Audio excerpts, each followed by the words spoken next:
Hello दोस्तों, welcome to my channel. दोस्तों, आज की वीडियो में हम लोग दो वर्ड की बात करेंगे। पहला वर्ड हमारे पास है फैमिलियर, जिसका मतलब होता है परिचित होना, जान पहचान होना।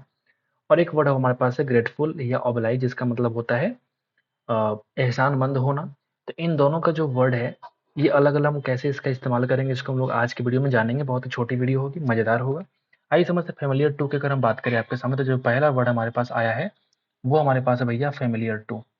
फैमिलियर टू कैसे यूज करेंगे आप जरा वो देखिए। जैसे अगर आप किसी व्यक्ति से परिचित होना चाहते हैं तो उस केस में हमको यूज करना पड़ेगा फेमिलियर टू। क्या बोलेंगे? व्यक्ति से परिचित होना। अगर आप किसी व्यक्ति से परिचित हो रहे हैं तो उस केस में यूज करना पड़ेगा फेमिलियर टू। क्या बोलेंगे? एग्जाम्पल देखिए जरा। एग्जाम्पल बोल सकते हैं कि I am familiar to the minister very well. मैं मंत्री जी से क्या हूँ? बहुत ही परिचित हूँ। I am familiar to the minister. I am familiar to the minister very well. मैं मंत्री जी से बहुत अच्छे तरीके से क्या हूँ? परिचित हूँ। तो यहाँ पे आपको यूज करना पड़ेगा क्या? बताइए। Familiar to. अगर हम सेकंड की बात करूँ, फेमिलियर विथ, इसका हम लोग कैसे यूज करेंगे आप जरा देखिए। फेमिलियर विथ की अगर बात करें तो वहां पे व्यक्ति नहीं, बल्कि आपको किसी स्थिति से या फिर किसी परिस्थिति से अगर आप परिचित हो रहे हैं तो उस केस में आपको यूज करना पड़ेगा, फेमिलियर विथ यूज करना पड़ेगा। परिस्थितियों से क्या बोलते हैं? परिचित। परिस्थितियों से अगर परिचित हो रहे हैं, परिस्थितियों से अगर आप परिचित हो रहे हैं तो उस केस में यूज करना पड़ेगा क्या? Familiar with. जैसे एग्जांपल क्या बोल सकता हूँ? I am familiar with this conditions. मैं इस सारे कंडीशन से परिचित हूँ। जो आप जैसे आप कहीं गए, मान लीजिए मॉल वगैरह में, तो बोला कि ये मत करो, वो मत करो, ऐसे मत करो, तो वो चीजें जो कंडीशन लगा रखी है, शर्तें हम नियम लागू बोलते हैं ना, कहीं और चले गए आप तो वहाँ पे क्या बोलते हैं? वो मैं इस कंडीशन से परिचित हूँ, तो क्या बोल सकता हूँ? I am familiar with, I am familiar with this conditions, है ना?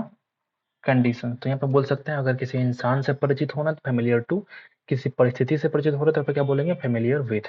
ये आसान था, इसलिए हम लोगों ने दो वर्ड लिया है इस वीडियो में। दूसरा वर्ड हमारे पास है ग्रेटफुल या ओबिलाइज्ड।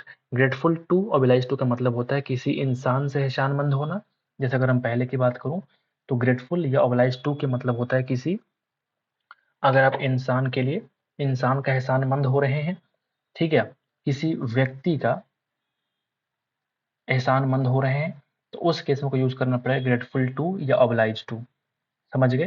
जैसे एग्जांपल लिखूं मैं आपके लिए कि मतलब I am grateful to you because you have help me in trouble. आपने मुझे जो है ट्रबल में हेल्प किया, जिसकी वजह से हम आपके लिए बहुत अधिक एहसानमंद रहेंगे या फिर एहसानमंद हूँ। तो क्या बोल सकते हैं कि I am grateful to you, I am grateful to you because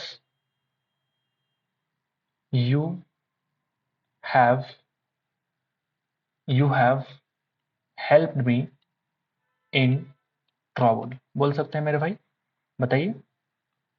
अगर हम सेकंड की बात करें कि ग्रेटफुल या ऑब्लाइज्ड फॉर कैसे इस्तेमाल करते हैं, तो अगर किसी व्यक्ति का एहसानमंद ना होकर के अगर आप किसी के मदद अथवा किसी के कार्य के लिए एहसानमंद हो रहे हैं तो उस केस में आपको यूज करना पड़ेगा ऑब्लाइज्ड फॉर, ग्रेटफुल फॉर। जैसे आप छुट्टी की जो एप्लीकेशन लिखते थे स्टार्टिंग बचपन में, पांचवा छठे क्लास में, तो क्या बोलते थे कि I will be obliged for your kind, जो भी है, जो आपका काइंड नेचर, उसकी वजह से हम क्या रहेंगे? हमेशा ऑब्लाइज्ड रहेंगे, ग्रेटफुल रहेंगे, एहसानमंद रहेंगे। तो क्या लिख सकते हैं? किसी के मदद, किसी के मदद, या फिर क्या बोलेंगे? किसी कार्य के लिए, किसी मदद अथवा किसी कार्य के लिए एहसानमंद होना, के लिए एहसानमंद होना।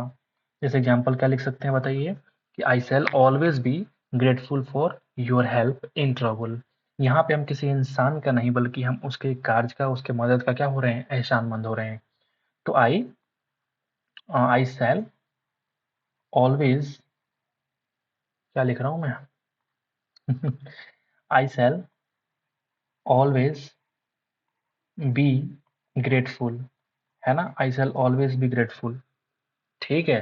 किसके लिए? For your help in trouble, in trouble. समझ गए बात को? तो इस तरीके से हम लोगों ने दो वर्ड खत्म किया आज की वीडियो में, क्योंकि ये आसान आसान वर्ड था, इसलिए हमने क्या किया, दो वर्ड को मर्ज कर दिया एक ही वीडियो में। तो 5-6 मिनट का वीडियो होता है, बहुत ही बढ़िया होता है अगर आप इसको देखेंगे तो। उम्मीद करते हैं कि आपको समझ में आ गया होगा। तो एक बार लाइक कर दीजिएगा। मिलते हैं आपसे अगली वीडियो में। Thank you guys.